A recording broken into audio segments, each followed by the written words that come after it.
The air in the house was a weaponized potpourri, a cloying blend of roasting turkey, cinnamon-spiced cider, and the suffocatingly expensive cloud of Judith's signature perfume, a scent I'd come to associate with interrogation. For 10 years, this had been the smell of Thanksgiving. A forced, festive cheer, meticulously layered over a bedrock of silent, simmering judgment. I stood at the expansive granite island in her museum-like kitchen, my hands methodically arranging sprigs of rosemary around a platter of glistening maple-glazed sweet potatoes. Each movement was precise, a self-conscious performance of domestic competence. It was my annual ritual, a desperate attempt to carve out a small, unassailable territory of usefulness for myself in a home where I consistently felt like a trespasser on a poorly kept visa. From her throne-like wingback chair in the adjoining great room, my mother-in-law, Judith, watched me.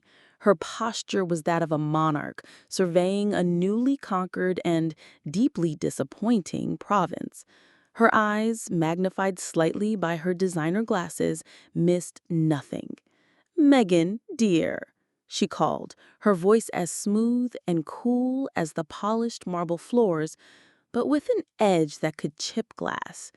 "Don't you think that's a bit theatrical? They're only sweet potatoes, after all, not the centerpiece for a state dinner." I felt the muscles in my neck tighten, but I manufactured a smile, one that felt brittle and thin on my lips. "Just trying to make everything look festive, Judith. It's Thanksgiving." I knew better than to argue, to defend. Any resistance was treated as insubordination. My husband, Jason, finally glanced up from the blare of the football game on the 80-inch television that dominated the far wall.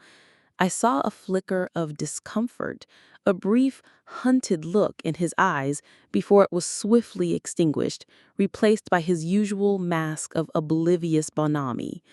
"It looks amazing, honey," he boomed, his voice a full 2 notches too loud, a beat too cheerful. It was his go-to strategy. His emotional smokescreen overwhelmed the palpable tension with a blast of bland positivity, as if his mother's relentless passive aggression were merely background noise he could turn out with the volume of the game. But I couldn't. I had spent a decade living with the low-grade hum of her disapproval, a constant critique of my very being. Every choice I made, from my career as a graphic designer, such an unstateable field, isn't it? To the shade of blue we painted our living room, a little dreary, don't you think, dear, was met with a delicately phrased but deeply cutting remark.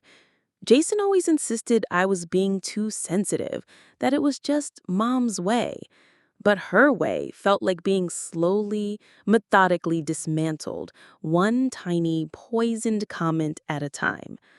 I carried the heavy ceramic platter to the grand mahogany dining table, its surface already groaning under the weight of heirloom silverware and Waterford crystal that was, I had been informed, older than my entire family tree.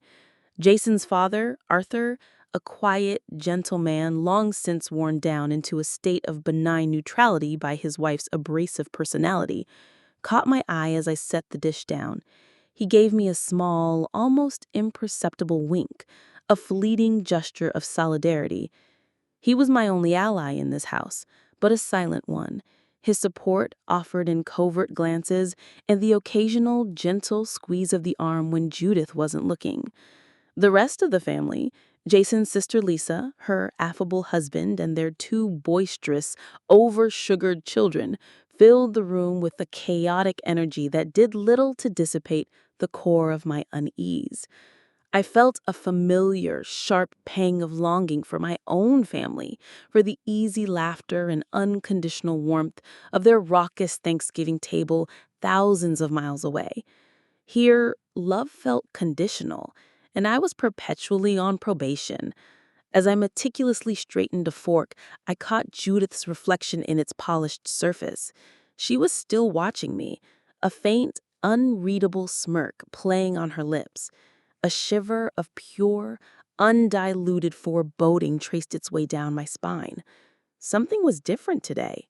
The air wasn't just tense, it was charged, humming with a predatory energy, like the moment of absolute stillness before a lightning strike.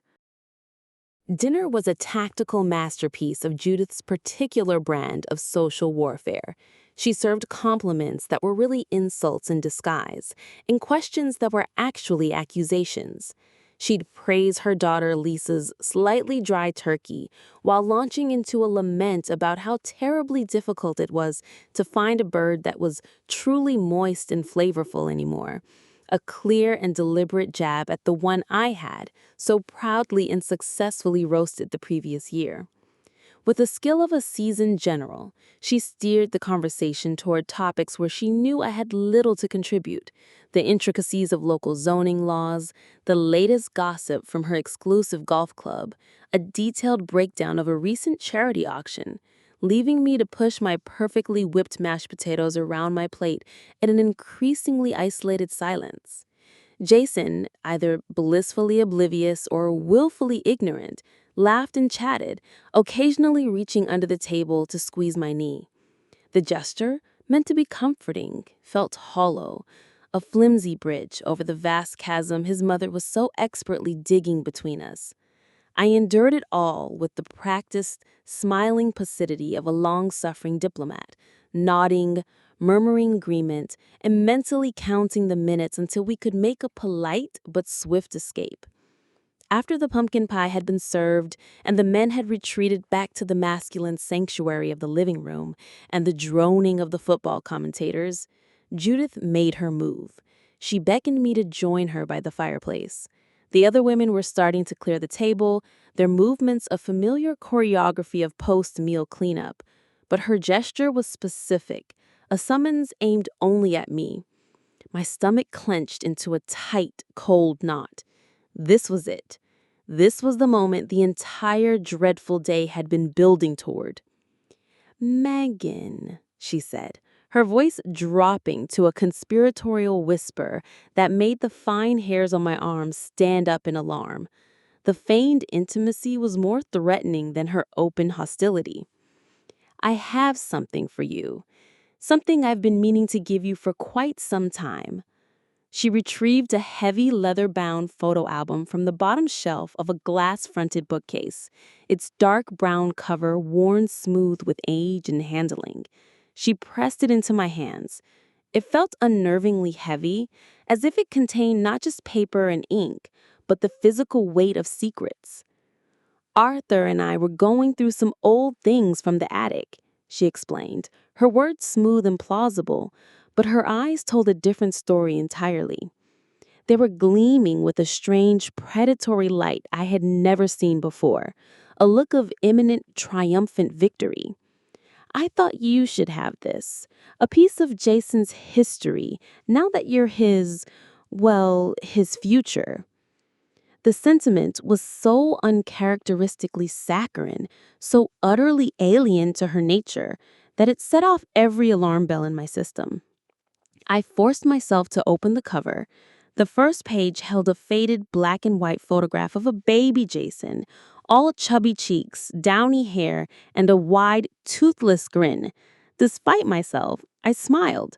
A genuine, unguarded smile for the first time all day. "Oh, Judith, this is so thoughtful. It's beautiful." She leaned in closer. Her perfume enveloped me again, thick and cloying. She pointed a perfectly manicured, blood-red fingernail at a photo of a 5 or 6-year-old Jason proudly posing on a shiny new tricycle. Then, she lifted her gaze and looked directly into my eyes, her own pupils like tiny black pinpricks. She whispered the words that would serve as the key to unlock the destruction of my world. "He looks just like you did at that age." My brow furrowed in confusion. "He? You mean Jason?" The phrasing was bizarre, nonsensical. Judith didn't answer. She just gave me that same cryptic, knowing smile, a smile that was all triumph and no warmth. It was the smile of a chess player who was just cornered the queen. She patted my hand, a gesture of mock comfort that felt like a spider crawling on my skin. Just look through it, dear. All of it. To the very end. She turned and glided away, leaving me standing alone in the center of the room, the heavy album in my hands and a cold, sickening dread coiling like a serpent in my gut. The comment made no sense. Why would she phrase it that way? He looks just like you did at that age. It was a riddle wrapped in poison, and I knew, with a terrifying certainty that chilled me to the bone, that the answer was waiting for me inside those leather-bound covers. My heart was a frantic drum against my ribs, a trapped bird beating its wings against a cage. I had to get away, away from the prying eyes, from the suffocating atmosphere of that perfectly decorated room. Mumbling a vague excuse about needing some fresh air, I slipped out of the great room and down the long, quiet hallway, heading for the small, secluded den that Arthur used as his study. The room smelled of old leather, pipe tobacco, and aging paper, comforting masculine scents that were now completely at odds with the sheer terror mounting inside me. I gently closed the heavy oak door behind me, leaning against its cool, solid wood for a moment, my breath coming in short, sharp gasps. The album felt like a cursed artifact, a Pandora's box I was terrified to open but knew I must. With hands that trembled so badly I could barely turn the stiff pages, I sank into the deep, worn leather of Arthur's favorite armchair and began my grim journey. The first half of the album was exactly what it appeared to be, a lovingly compiled chronicle of Jason's charmed life. There he was at his first communion, looking awkward and angelic in an ill-fitting white suit. There he was on his 8th birthday, grinning maniacally over a cake shaped like a baseball glove. There he was at his high school graduation, his arms slung casually around Judith, both of them beaming with pride. There he was in college, surrounded by friends, looking happy, handsome, and carefree. With each familiar photo, a small, treacherous part of me began to relax. Maybe I was overreacting. Maybe it was just another of Judith's strange, tone-deaf comments, a clumsy attempt at connection. Maybe I had constructed this entire paranoid fantasy in my head. Then I reached the last few pages. They were thicker than the others, stuck together at the corners as if they hadn't been opened in a very, very long time. My heart began to pound again. I used my fingernail to carefully peel them apart. The final page was almost entirely empty, a stark white canvas save for a single 4x6-inch color photograph tucked neatly into the plastic sleeve at the very bottom.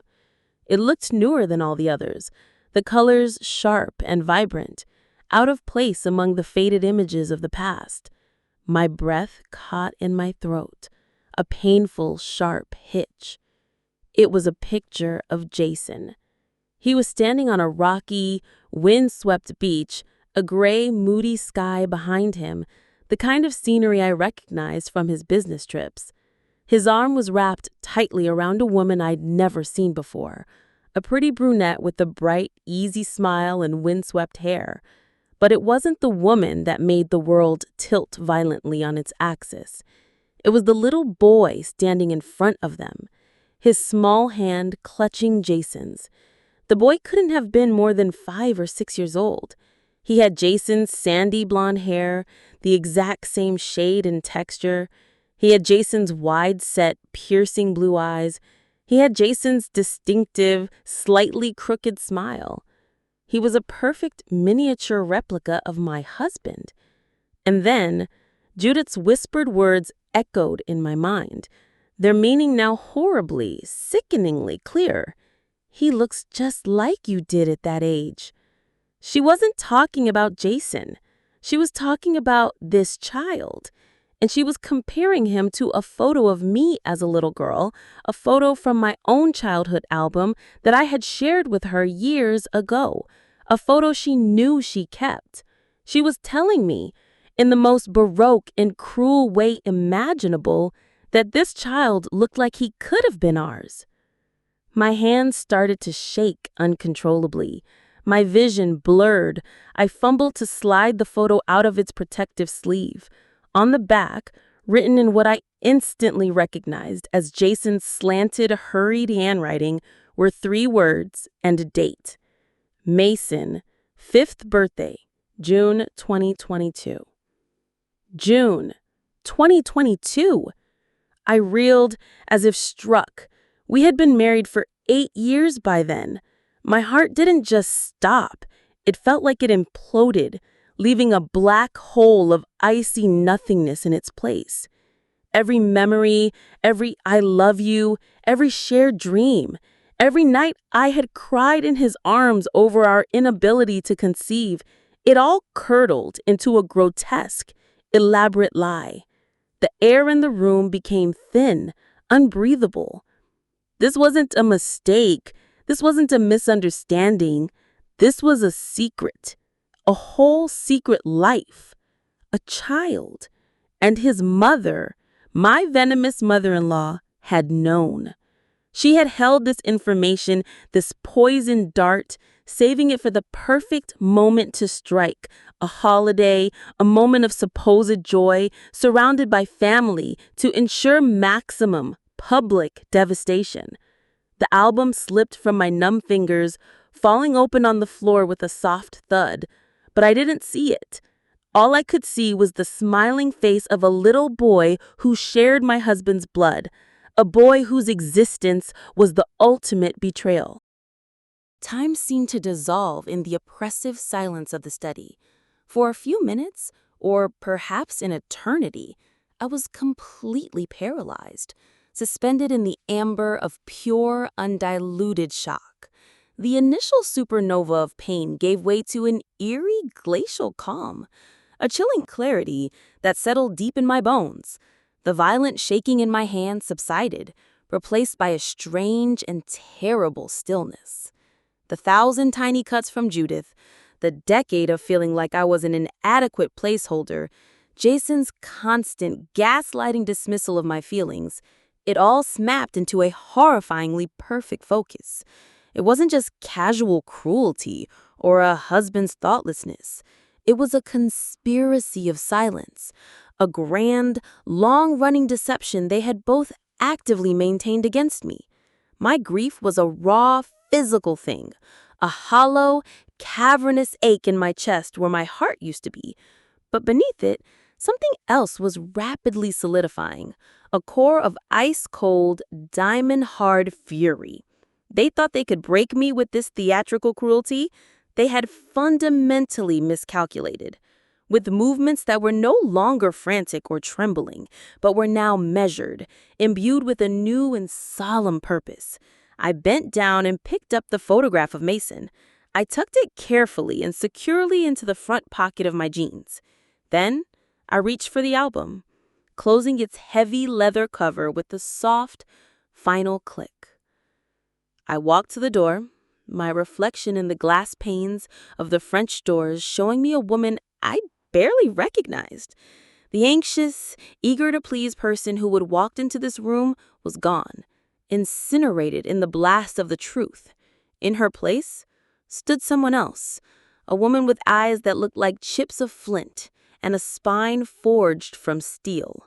The hunted had become the hunter. I opened the door and walked back down the long carpeted hallway toward the great room. The cacophony grew louder as I approached. The drone of the football game, the shrill laughter of the children, the murmur of adult conversation. A soundtrack to a life that was no longer mine. As I stepped into the wide archway, the scene before me looked like a perfectly staged tableau from a magazine extolling the virtues of traditional family life. Jason was laughing at something his brother-in-law had said, his head thrown back in feigned merriment. Judith was sipping her tea, her expression one of smug, reptilian satisfaction. She had planted her bomb and was now waiting for the distant, satisfying sound of the explosion. Then she saw me. Her self-satisfied smile faltered, just for a second. a tiny crack in her flawless facade. She expected tears. She expected a quiet retreat, a private, hysterical breakdown in a guest bathroom. She had not expected this. This cold, silent avenger standing in her doorway. I let my eyes sweep over her, my expression devoid of any emotion, except a cold, clinical assessment. Then I moved my gaze to Jason. He met my eyes, and his laughter died in his throat, a strangled, aborted sound.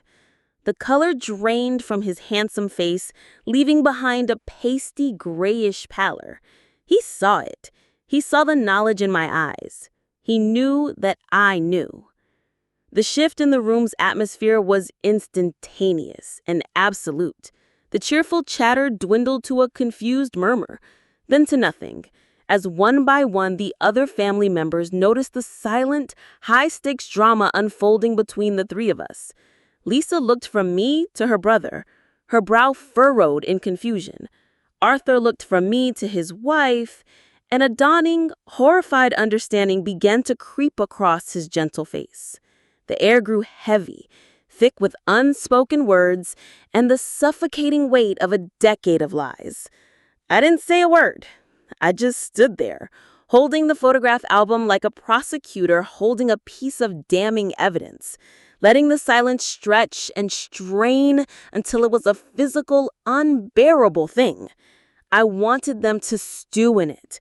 I wanted them to feel the sheer terror of their perfect world cracking apart at the seams, just as mine had only moments before. The ornate grandfather clock in the corner of the great room, a treasured family heirloom, ticked with agonizing slowness. Each resonant tick-tock was like a hammer blow against the taut, vibrating silence of the room. Every eye was now fixed on me, then darting to Jason, then to Judith.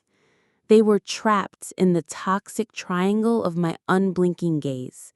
Jason's face was a grotesque mask of rising panic.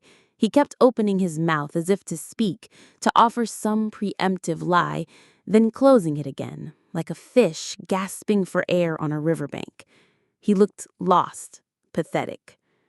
Judith, for her part, had attempted to recompose her features into a mask of regal indifference, but a small, rhythmic twitch in her jaw, a tiny muscle spasming just below her ear, betrayed her agitation.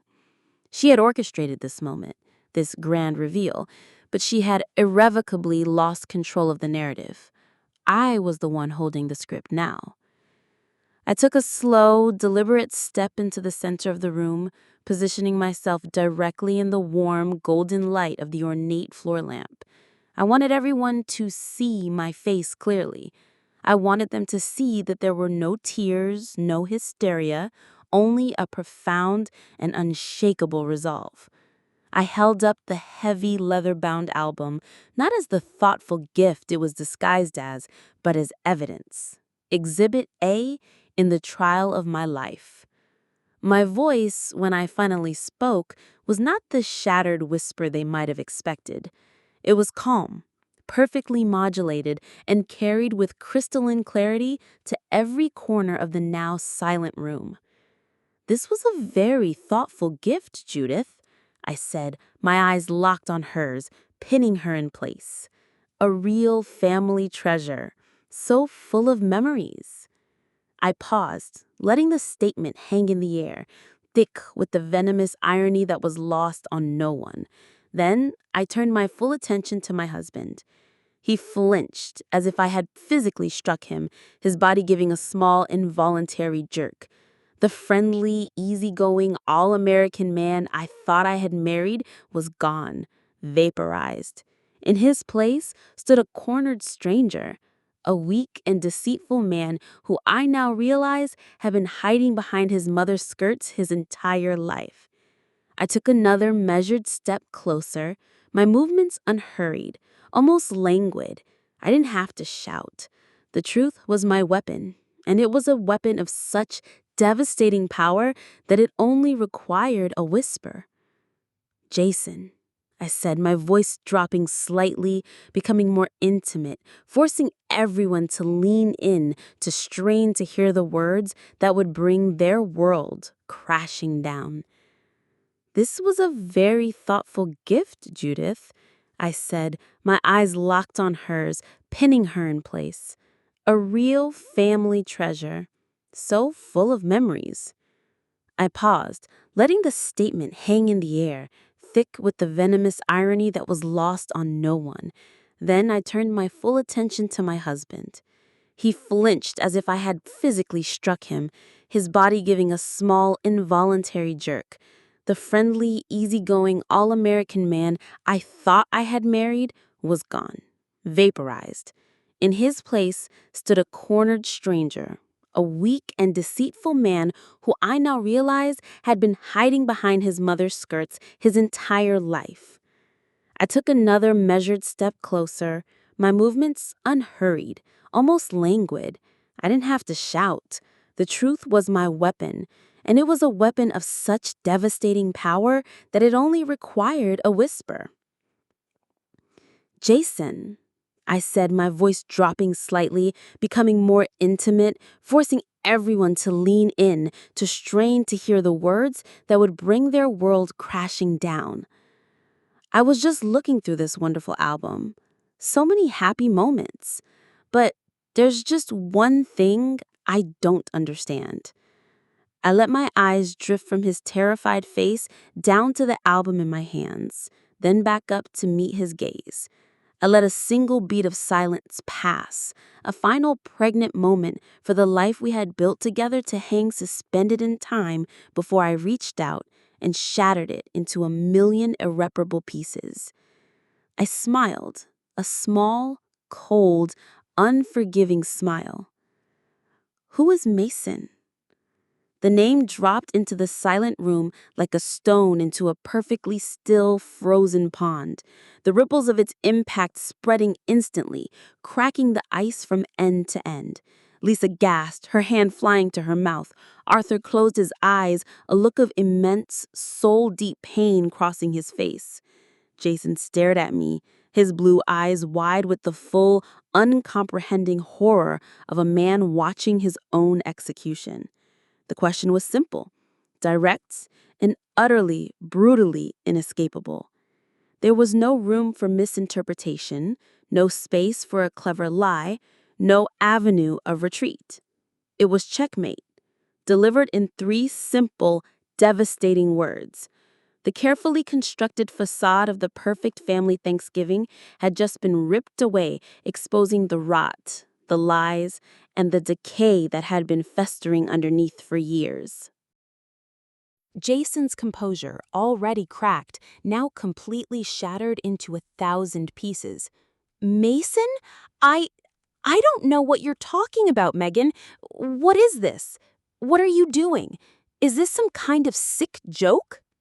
His voice was high and strained, pitching upwards in panic. The denial was so weak, so transparently false, that it was utterly pitiful. A joke? I replied, my voice dangerously soft, yet carrying an immense weight. Is that what he is to you, Jason? A joke? A secret you keep tucked away? I didn't wait for an answer. I reached into my jeans pocket and pulled out the photograph. I didn't show it to him. He didn't deserve to see it. Instead, I held it up, turning it so that his father and his sister could see it clearly. Then perhaps you can explain this photograph, the one your mother so thoughtfully included for me. Lisa leaned forward, her eyes widening in stunned disbelief as she took in the image. My God, Jason, he looks just like you did, just like the pictures of you. Jason lunged forward, as if to snatch the evidence from my hand, a primal, desperate move to contain the disaster. But Arthur, moving with surprising speed, put a firm, restraining hand on his son's arm. Jason, stop. For God's sake, son, just tell the truth. There's nothing to tell, Jason insisted, his voice cracking with the strain of the lie. He wrenched his arm free and turned to his mother, his eyes pleading, desperate for his co-conspirator to rescue him. "Mom, tell her she's being crazy. Tell her she's hysterical. It's just an old photo album. She's twisting things." This was the moment Judith had been waiting for, the moment to deliver her final, venomous sermon. But I refused to cede the stage. I turned to her before she could utter a single poisonous word.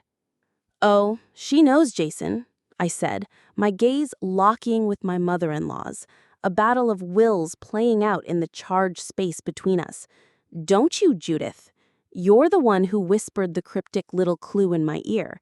You're the one who tucked this dirty little secret away on the very last page, like a postscript to my life. You've known all along, haven't you? Every single detail." Judith's mask of regal composure finally dropped, dissolving to reveal the pure, unadulterated malice that lay beneath. She drew herself up to her full height, her back ramrod straight. "He deserved a real family," she hissed, her voice dripping with a decade of stored-up resentment and resistance. "A proper heir, a legacy, something you, with all your problems, were clearly never going to give him." The cruelty of the statement was breathtaking. It was a direct, vicious, and public attack on our painful, private struggles with infertility, a sacred grief she was now callously weaponizing in a room full of people. A collective, horrified gasp went through the room. Lisa stared at her mother, her face pale with shock. "Mother, how could you say that?" "I did what I had to do for my son," Judith shot back, her voice rising to a shrill crescendo. "This family has standards, a lineage. Jason made a mistake, a youthful indiscretion, and I helped him protect what was truly important, his future, his bloodline." "Protect him?" I laughed, a bitter, hollow sound that was devoid of any humor.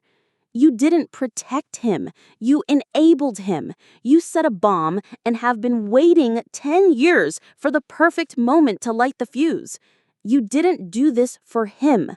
You did this for you. You did this because you have resented my very existence since the day we met, and you saw a chance to finally, irrevocably destroy me." I turned my back on her, dismissing her, and faced Jason again. He stood there, exposed, broken, and utterly alone. "A secret child, Jason? For 6 years? All those urgent business trips to Seattle? Was that her? Was that where you were building your real family? Was that where you were when I was at the fertility clinic, getting poked and prodded and feeling like a failure? Were you playing happy family with your son?" He couldn't speak. He couldn't even meet my eyes. He just stared at the Persian rug, the full, crushing weight of his betrayal finally landing on him. The truth was out. Ugly, undeniable, and it was poisoning the very air in the room. Judith's twisted plan had worked in one respect. My marriage was over. But it had also backfired in the most spectacular way imaginable. She hadn't just exposed her son's deceit. She had exposed her own monstrous nature to her entire family. She hadn't made me look weak. She had made herself look irredeemably evil. The room imploded. It was no longer a silent, tense space, but a vortex of shock, grief, and recrimination. Lisa was openly weeping now, her husband trying to comfort her while staring daggers of pure contempt at Jason. Arthur looked 20 years older than he had an hour ago. His face, usually so placid, was a canvas of deep shame and profound, gut-wrenching disappointment in both his son and his wife. And Jason just stood there, a hollowed-out man, stripped of all his lies, looking like a ghost at his own funeral. Only Judith remained defiant, her chin held high, her expression one of righteous indignation, as if she were a martyr to some noble cause instead of the gleeful architect of this familial devastation. I felt a strange, almost out-of-body sense of detachment, as if I were watching the chaotic scene unfold from a great, calm height. The pain was still there, of course, a deep, thrumming ache in my soul, but it was no longer an overwhelming tidal wave. It was just a fact. The life I had believed was mine was a fiction. The man I had loved was a stranger. There was nothing left to salvage, nothing to fight for. And in that stark, brutal realization, there was a strange and terrible freedom. I calmly walked over to the ornate coffee table and set the photo album down with a soft, final thud. Then, with slow, deliberate movements that felt heavy with symbolism, I twisted the diamond wedding ring off my finger. The platinum band, which had felt like a part of my own body for 10 years, now felt like a foreign object, a cold, heavy shackle. I held it up for a moment, letting the flawless diamond catch the lamplight, its brilliant facets scattering rainbows across the room. "You know," I said, my voice steady and clear, cutting cleanly through the emotional chaos. "The saddest part of all this isn't just the lie itself. It isn't even the child." I looked directly at Jason, forcing him to meet my gaze. "It's your weakness. It's the profound, pathetic cowardice of it all. It's that you didn't have the courage to tell me the truth 6 years ago, and you didn't have the strength to stand up to her." My gaze flickered to Judith, cold and dismissive. "You let her poison our marriage from the very beginning with her 1,000 tiny cuts, and you stood by and let her do it. And then you let her use your own child as the final weapon to destroy me. I don't know who I feel more pity for, the spineless son or the venomous mother who raised him." I turned my gaze to Arthur and Lisa, the only two people in the room who looked at me with compassion. "I'm sorry," I said, and my voice was thick with genuine sorrow for them. "I'm so sorry your family has been ruined by their secrets and their hate." Then I looked back at Jason, my husband of a decade, the man I had promised to love in sickness and in health, for better or for worse. "We're done," I said. The words were quiet, but they had the absolute finality of a gavel strike in a courtroom. "I want a divorce. I will have my lawyer contact you on Monday." I opened my hand and placed the ring on top of the closed photo album. The brilliant diamond, which had once symbolized our bright shared future, now looked like a single cold tear on the leather-bound tomb of our marriage. Without another word, without another glance, I turned my back on all of them, on the wreckage of my marriage, on the hateful woman who had engineered its demise, and on the weak, broken man who had allowed it to happen. I walked out of the great room, down the long hall, and to the front door. I didn't run. I walked, with my head held high, my spine straight. I could feel their collective stare on my back of physical pressure, but I didn't look back. I would never look back. As I opened the heavy front door and stepped out into the cold, crisp, cleansing November air, I felt the first true, deep breath of freedom I had taken in 10 years. The pain was immense, a chasm that had opened up in my life, but for the first time I felt like I was walking toward my own life, not one that had been defined by and sacrificed for others. I was leaving the suffocating house of lies behind me, for good. 3 months later, I sat on the small, private balcony of my new apartment, a steaming mug of strong black coffee warming my hands. A winter sun was pale but bright, glinting off the vast expanse of windows of the city skyline in the distance. The air was clean and cold, and the only sound was the distant, comforting hum of the city below. My world was quiet now, a peaceful, restorative silence that was mine and mine alone. The first few weeks had been a chaotic blur of lawyers, packing boxes, signing papers, and sudden, unexpected tidal waves of grief that would hit at the most random moments. Seeing a couple holding hands, hearing a song we once loved, But with each passing day, the pain receded, leaving behind the hard, solid ground of my own resilience. I had forgotten how strong I could be when I was the only person I had to rely on. I was rediscovering myself. My phone buzzed on the small metal table beside me. The caller ID showed it was Lisa, my soon-to-be ex-sister-in-law. We had spoken a few times since that disastrous Thanksgiving. She was one of the few bridges to my old life that hadn't been completely incinerated in the blaze. "Hey, Megan," she said, her voice still carrying a faint, permanent echo of apology. "I hope I'm not bothering you. Just checking in. How are you doing?" "I'm good, Lisa. Really, I am," I said. And the surprising thing was, I meant it with every fiber of my being. The apartment is finally starting to feel like home. I painted the living room a beautiful bright blue, by the way. She laughed, a sad little sound. "I'm so glad. You deserve some brightness."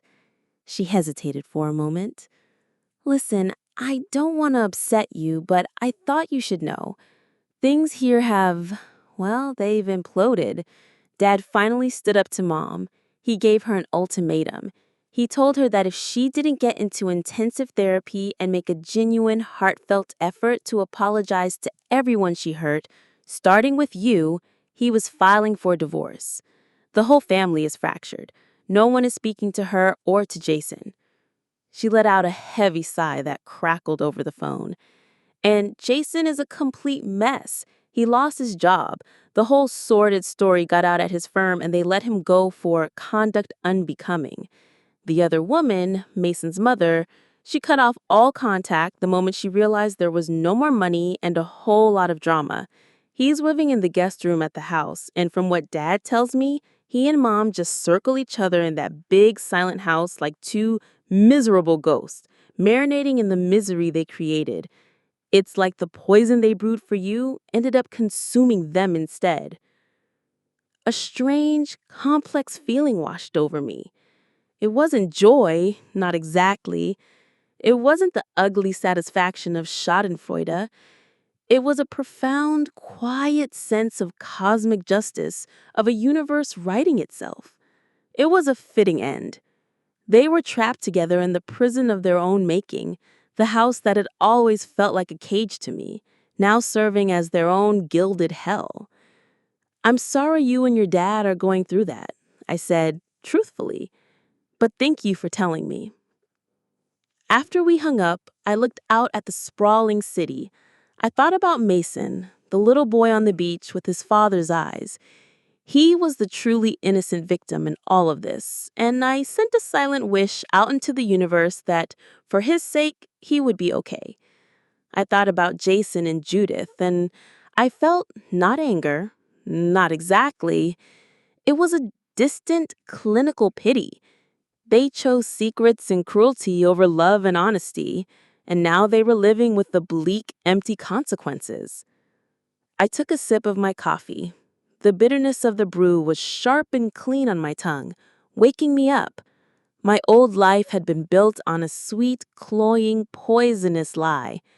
This new life, my life, would be built on the truth, no matter how bitter it tasted at first. The future was no longer a shared, compromised path, but a wide-open horizon, vast and beautiful and all my own. And for the first time in a very long time, I felt truly, completely, and blissfully free.